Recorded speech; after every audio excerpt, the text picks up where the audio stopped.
Puji syukur kepada Allah, kita panjatkan karena kasih setia-Nya. Boleh memperjumpakan kita kembali dalam renungan pagi bersama.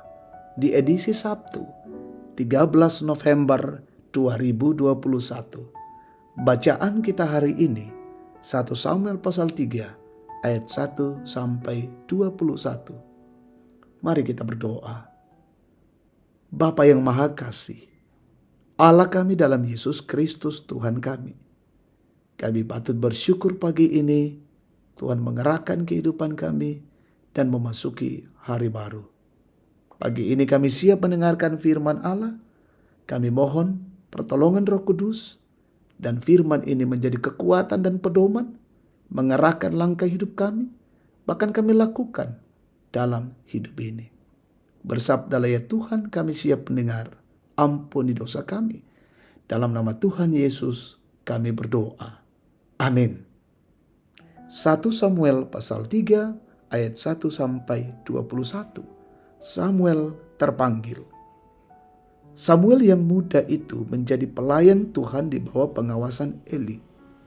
Pada masa itu firman Tuhan jarang. Penglihatan-penglihatan pun tidak sering. Pada suatu hari Eli yang matanya mulai kabur dan tidak dapat melihat dengan baik, sedang berbaring di tempat tidurnya. Lampu rumah Allah belum lagi dipadam. Samuel telah tidur di dalam bait suci, tempat tabut Allah. Lalu Tuhan memanggil, "Samuel, Samuel." Dan ia menjawab, "Iya Bapa." Lalu berlarilah ia kepada Eli serta katanya, "Iya Bapa, bukankah Bapa memanggil aku?" Tetapi Eli berkata, "Aku tidak memanggil, tidurlah kembali." Lalu pergilah ia tidur, dan Tuhan memanggil Samuel sekali lagi. Samuel pun bangunlah lalu pergi mendapatkan Eli serta berkata, "Ya Bapa, bukankah Bapa memanggil aku?"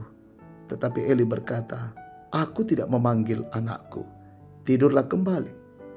Samuel belum mengenal firman Tuhan belum pernah dinyatakan kepadanya. Dan Tuhan memanggil Samuel sekali lagi untuk ketiga kalinya. Ia pun bangunlah lalu pergi mendapatkan Eli serta katanya, "Iya Bapa, bukankah Bapa memanggil aku?" Lalu mengertilah Eli bahwa Tuhanlah yang memanggil anak itu. Sebab itu berkatalah Eli kepada Samuel, "Pergilah tidur dan apabila ia memanggil engkau katakanlah, berbicaralah Tuhan, sebab hambamu ini mendengar." Maka pergilah Samuel dan tidurlah ia di tempat tidurnya. Lalu datanglah Tuhan berdiri di sana dan memanggil seperti yang sudah-sudah, "Samuel, Samuel." Dan Samuel menjawab, "Berbicaralah, sebab hambamu ini mendengar." Lalu berfirmanlah Tuhan kepada Samuel, "Ketahuilah, aku akan melakukan sesuatu di Israel, sehingga setiap orang yang mendengarnya akan bising kedua telinganya. Pada waktu itu aku akan menepati kepada Eli segala yang telah kufirmankan tentang keluarganya, dari mula sampai akhir, sebab telah kuberitahukan kepadanya bahwa aku akan menghukum keluarganya untuk selamanya karena dosa yang telah diketahuinya, yakni bahwa anak-anaknya telah menghujat Allah, tetapi ia tidak memarahi mereka. Sebab itu aku telah bersumpah kepada keluarga Eli bahwa dosa keluarga Eli tak akan dihapuskan dengan korban sembelihan atau dengan korban sajian untuk selamanya." Samuel tidur sampai pagi, kemudian dibukanya pintu rumah Tuhan. Samuel segan memberitahukan penglihatan itu kepada Eli. Tetapi Eli memanggil Samuel, katanya, "Samuel anakku, apakah ada yang sampaikannya kepadamu? Janganlah kau sembunyikan kepadaku. Kiranya beginilah Allah menghukum engkau, bahkan lebih lagi daripada itu, jika engkau menyembunyikan sepatah kata pun kepadaku dari apa yang disampaikannya kepadamu itu." Lalu Samuel memberitahukan semuanya itu kepadanya dengan tidak menyembunyikan sesuatu pun. Kemudian Eli berkata, "Dia Tuhan, biarlah dia berbuatnya apa yang dipandangnya baik." Dan Samuel makin besar dan Tuhan menyertai dia, dan tidak ada satupun dari firman-Nya itu yang dibiarkannya gugur. Maka Tuhanlah seluruh Israel, maka taulah seluruh Israel dari Dan sampai Beersheba bahwa kepada Samuel telah dipercayakan jabatan Nabi Tuhan.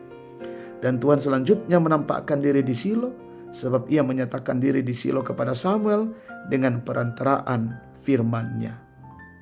Amin. Untuk kebaikan, tema kita. Melepas atau merelakan sesuatu yang sangat berarti adalah satu hal yang sulit untuk dilakukan. Butuh yang namanya kesadaran diri untuk melihat apa arti dari setiap peristiwa yang kita hadapi. Kadang kita harus melepaskan demi yang terbaik, walaupun kadang juga kita harus menerima kenyataan untuk yang terbaik. Keadaan tersebut dialami oleh Imam Eli. Imam Eli harus menerima kenyataan mengenai hukum Allah yang akan menimpa keluarganya. Hukuman itu terjadi bermula karena kelakuan anak-anak dari Imam Eli yang melakukan kejahatan di mata Tuhan. Imam Eli dinyatakan tidak mampu untuk mendidik atau menegur kesalahan anak-anaknya. Semua hal itu diketahuinya dari Samuel yang telah menerima berita itu dari Allah. Bagaimana respons Imam Eli saat mendengarkan hal itu? Apakah ia protes? Respon yang sungguh luar biasa ketika Imam Eli mengatakan, "Dia Tuhan, biarlah diperbuatnya apa yang dipandangnya baik." Imam Eli sungguh mengenal siapa Allah. Ia tahu bahwa Allah tidak akan main-main dengan ucapannya. Sebagai seorang yang pernah menjabat sebagai imam, tentunya ia menyadari bahwa hukuman yang dijatuhkan Allah kepada keluarganya adalah baik adanya. Peristiwa ini akan menjadi tanda bagi umat Allah bahwa Allah tidak bermain-main dengan hukumannya. Kepada orang yang dapat dipercaya, Allah menyatakan panggilannya. Hiduplah dalam ketaatan kepada Allah. Terimalah dan jalanilah setiap hal yang diperhadapkan kepada kita seturut kehendaknya. Nasihat, teguran, bahkan hukuman, mungkin itu adalah hal yang terbaik. Amin. Kita berdoa. Terima kasih Tuhan, firman-Mu boleh mengajar, boleh mengingatkan kami pada pagi ini. Biarlah kami selalu hidup dalam ketaatan kepada-Mu ya Tuhan, dan kami menjalani setiap hal sesuai dengan kehendak Tuhan. Mampukan kami menjalaninya di dalam kuasa-Mu. Berkati seluruh perjalanan hidup kami hari ini, umat-Mu, dalam menjalani pekerjaan, usaha, pelayanan, aktivitas. Berkati kami semua. Berkati umat Tuhan, mungkin ada yang sakit sembuhkan, yang berduka hiburkan, yang lalai ketuk batin mereka, yang bergumul teguhkan, yang dalam masa tua diteguhkan dan dikuatkan, berulang tahun diberikan sukacita. Yang berhasil juga Tuhan berkati dan semakin bersyukur di hadapan-Mu. Berkati pemimpin kami, berkati pemerintah kami, bangsa dan negara ini. Lindungi ya Bapa, senantiasa dalam kondisi aman dan tentram, dan pemerintah kami terus membangun dan menegakkan kebenaran dan keadilan di negeri ini. Siara hidup kami hari ini kami serahkan dalam tangan kuasa Allah. Engkaulah yang menuntun dan memberkati kami, menjauhkan dari setiap gangguan-gangguan. Ini doa dan syukur kami persembahkan padamu di dalam nama Yesus, Tuhan dan Juru Selamat. Amin. Demikian renungan pagi bersama. Tuhan memberkati.